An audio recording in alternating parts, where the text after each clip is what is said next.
bloque de Economía sin Corbata estuvimos hablando de viviendas, hablamos bastante del plan Procrear. Me gustaría, para cerrar este tema, si pudiéramos hacer un balance de la política de vivienda, la política pública de vivienda del kirchnerismo, más allá del Procrear. Sí, ¿Qué tendríamos que decir? La realidad es que después de todo el impacto que ya analizamos y del cual hablamos, de la que fue la etapa neoliberal con su profundización en la década del 90 y el daño que eso hizo sobre el sector de la vivienda, en julio de 2004 se lanzó un programa que se llamó Programa Federal de Construcción de Viviendas y Programa Federal de Mejoramiento de Viviendas, lo cual implicó casi 1 millón de soluciones habitacionales que benefició a más de 4 millones de habitantes, digamos. Después apareció más adelante, como dijimos, este programa Procrear. De todas formas, digo, si bien además de este que cito, hubo algunos a nivel provincial, incluso programas de solución de cuestiones habitacionales, es cierto que hay un camino todavía muy importante por recorrer en este sentido. Lo marcamos al principio, más de 3 millones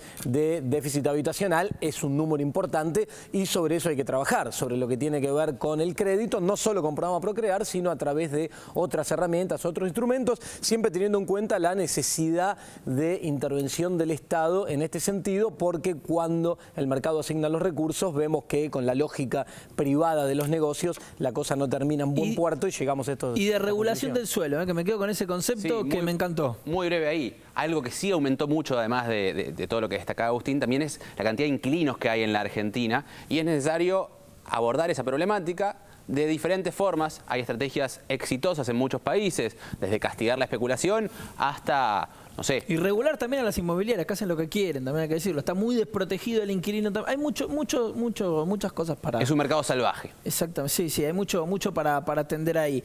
Vimos lo bueno, lo malo, una balanza concreta de la política de vivienda del kirchnerismo. Así es, sí, y uno de los caminos que queda por recorrer de aquí en adelante, muy importante, el tema de vivienda, además teniendo en cuenta lo que impacta el sector de la construcción sobre otros sectores de la economía, como vimos recién en datos, bueno, también lo pone en el centro de la escena en adelante al tema vivienda, programas de vivienda y rol activo, incluso desde el propio Banco Central, sobre la regulación del crédito para el hipotecario.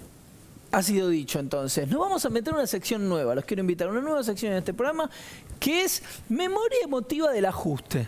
Vamos a recurrir a distintas personalidades que nos cuenten dónde estaban, qué sintieron, qué recuerdan de algún momento de ajuste, de situación de ajuste en la Argentina. Hoy arrancamos con 2001. Aquel ajuste, ese recorte del 13%, corralito... ¿Cómo nos podríamos contextualizar ahí? Y mira, en aquel momento, digamos, venía tensionando el esquema de convertibilidad de la década del 90, venía ya generando muchas tensiones y el abordaje que se le daba, porque además la economía estaba muy fuertemente endeudada y endeudada en dólares, lo cual generaba un condicionamiento muy fuerte, además de la moneda establecida por esta paridad que fijaba la convertibilidad, fueron generando tensiones que llevaron a que se fueran sucediendo políticas de ajuste. En esto que marcamos tantas veces de que el acreedor externo, el Fondo Monetario y los acreedores privados externos nos iban manejando la política económica, siempre priorizando la visión desde el acreedor, se iban exigiendo políticas de ajuste. Así es como llegamos, por ejemplo, a este recorte del 13% que vos haces mención, que fue en aquel momento el ministro Ricardo López Murphy, ministro de Economía, duró pocos días al frente del ministerio porque, digamos, hubo una reacción muy fuerte, obviamente, de parte de la sociedad, de un programa que establecía un recorte de 13% en los sueldos públicos, en las jubilaciones, como supuestamente soluciona el problema. Esa idea que tantas veces a veces nombramos y a veces nos da hasta cierta gracia del ajuste expansivo, ¿no? Que ahora también hasta en Europa se intenta y que la expansión no llega nunca. Lo único que vemos son los efectos perjudiciales del ajuste. Memoria emotiva del ajuste. Entonces, nueva sección aquí en Economía sin Corbata, vamos a verla.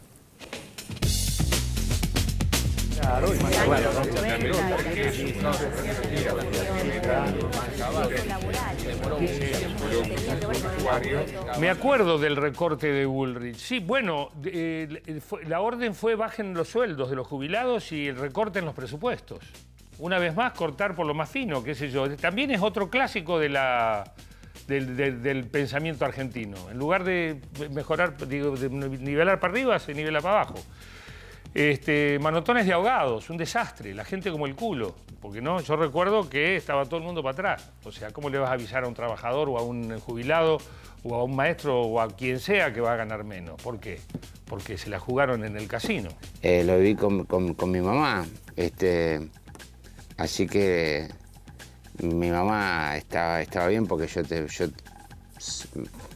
mi mamá no vive de la jubilación ni de la pensión, pero yo me acuerdo, las amigas de ella estaban a las puteadas limpias. ¿Cómo se le puede ocurrir a alguien que una medida que hunde más a alguien que está reclamando algo puede ser beneficiosa para alguien?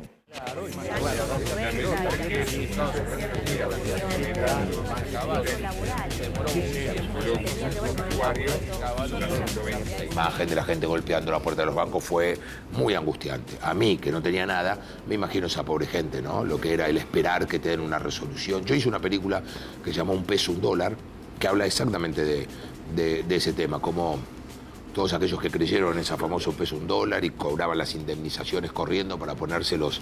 Había 5 kioscos por cuadra, 16 verdulerías por cuadra, y cómo terminó todo eso, ¿no? Yo estaba haciendo esa obra y uno de los actores había cobrado una herencia de su madre que había fallecido, había vendido la casa de la madre y tenía una guita importante y la había depositado en dólares en un banco.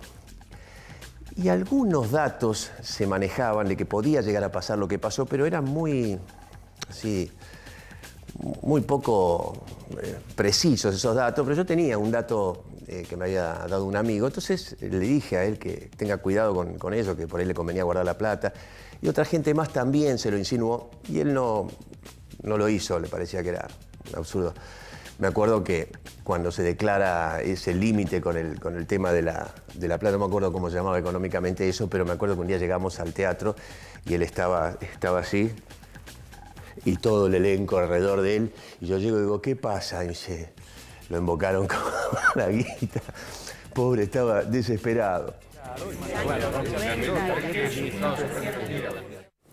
Bien, memoria emotiva del ajuste. Cosas que pasaron, que viviste, que compartiste, y allí estaban estos personajes también recordando algunos momentos. Pobre hombre, el amigo de Pompeyo, que al final ahí angustiado. Te lo dijimos, no es pues algo para ir a decirle a alguien que le pasa a eso. No, yo te avisé, pobre. Lo que sí es cierto que en ese momento ocurría, me acuerdo, fue un momento donde se puso de moda el riesgo país, ¿te acordás? Sí, bueno, todos sabemos lo que... Y eso deriva en el corralito. Por suerte, ahora no. Muchísimas gracias, muchachos, se nos terminó el programa. Hasta la semana próxima. Nos vemos la semana que viene. ¿Les parece bien? Correcto. Acá en Economía sin Corbata en la televisión pública. Gracias por acompañarnos. Chao.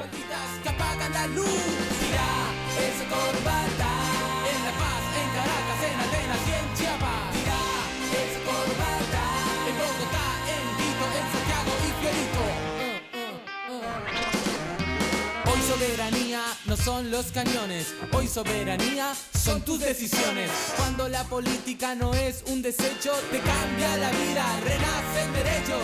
Basta ya de buitres, basta de cuentos, los números cierran.